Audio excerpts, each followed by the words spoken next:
Well, early in-person voting kicks off today for Oklahoma, and for the next 3 days, folks can avoid the election day rush by casting their ballot now. Now, early voting will be open at county locations today and tomorrow from 8 a.m. to 6 p.m. and again on Saturday from 9 a.m. to 2 p.m. Well, our own Jesse Irwin is live in Miami, Oklahoma, where the voting will soon begin. Jesse? Thanks, Tanya. Yep, we are here at Buttered Buns Cafe in Miami. We were just speaking with Glenn Lankford, the chair of the Ottawa County Republican Party. But this morning we are also joined by Debbie Lankford, the chairwoman of the Democratic Party here in Ottawa County. And Debbie, thanks for joining us. Last time we spoke with you was pre-pandemic. Yes. Now we join each other again here at Buttered Buns Cafe with masks and all. And I know. I want to start by asking you, what has everything leading up to this election been like for the Democratic Party here in Ottawa County? Well, for the Democratic Party, it's been a struggle because the state, of course, is mainly Republicans now. I don't want to say mainly, but they have registered a lot more voters. But during this election, I have seen people come out and speak up more than I have in the past 4 years that I've been doing this. There is something about this election that has reminded them how important their vote is and how important their voice is. And to me, that is a hopeful thing. Whether it's Democratic, Republican, or whatever, for our country, it's so important for people to understand how important their vote is. If they're unhappy with something, voting is the only way their voices can really be heard.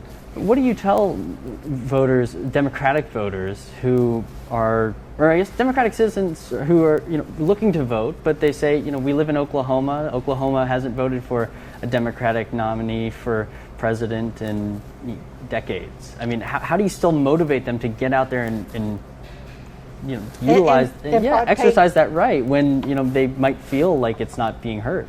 Well, the one thing in Oklahoma that the Democratic Party has done is they have also included the Independent Party in their primary to where they can become involved with the Democratic Party as well. And actually the Independent Party is the fastest growing party in the state of Oklahoma. So we really don't know where that's going to go in the future.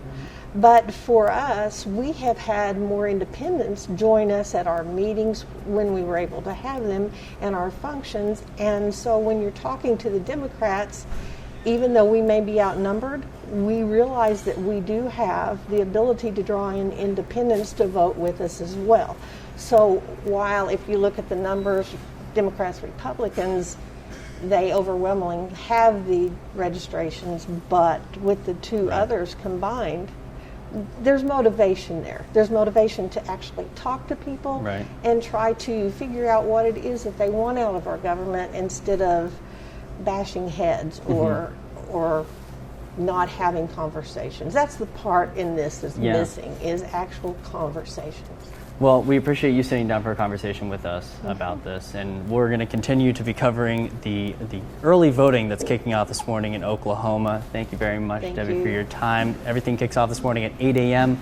We're going to head over to the polls, and we'll see you over on Fox 14 in a little bit, where we'll be learning what the early voting process looks like, but not just in Oklahoma, but all around the 4 states. We'll have that and more, and we'll toss it back to you guys. All right, thanks, Jesse. We're going to check back with you, of course, in just a